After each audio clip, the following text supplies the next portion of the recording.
Hi friends, welcome to VN agriculture. ఈ వీడియోలో మనం వరి పుట్ట దశలో ఉన్నప్పుడు ఎటువంటి ఎరువుల యాజమాన్యాన్ని చేపట్టాలో ఈ వీడియోలో తెలుసుకుందాం. సాధారణంగా రైతులు వరి పంటకు సంబంధించి ఎక్కువగా యూరియా పైన ఆధారపడుతుంటారు. ఈ యూరియాని అధికంగా ఉపయోగించడం వల్ల లాభాలతో పాటు అనేక నష్టాలు కూడా రావడం జరుగుతుంది. అధికంగా యూరియాను ఉపయోగించినట్లయితే వరి పైరు ఏపుగా పెరిగినప్పటికీ కూడా దిగుబడికి సంబంధించి మరియు ధాన్యం యొక్క నాణ్యతకు సంబంధించి కూడా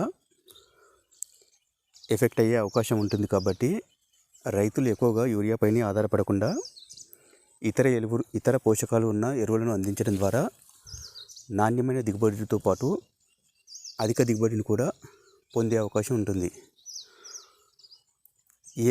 ఏ పంట అయినా మంచి దిగుబడి రావాలంటే కేవలం ఒకే రకమైన పోషకాలు కాకుండా వివిధ రకాల పోషకాలను అందించినట్లయితే మంచి దిగుబడి వచ్చే అవకాశం ఉంటుంది. కాబట్టి ముఖ్యంగా వరి పండించే రైతులు వరి పొట్ట దశలో ఉన్నప్పుడు ఒక ఎకరానికి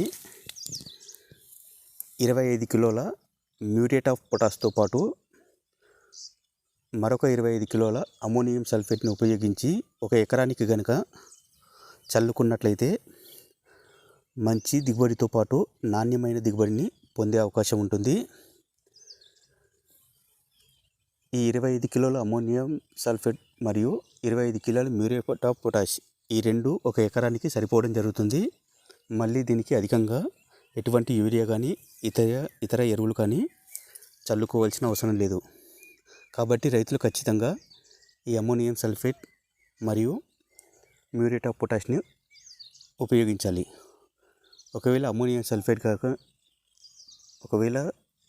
సల్ఫేట్ ప్లేస్లో కానీ ఇతర ఎరువులను ఉపయోగించుకోవాలనుకుంటే 25 కిలోల మ్యూరేట్ ఆఫ్ పొటాష్తో మనం యూరియాని కూడా ఉపయోగించి చల్లుకోవచ్చు.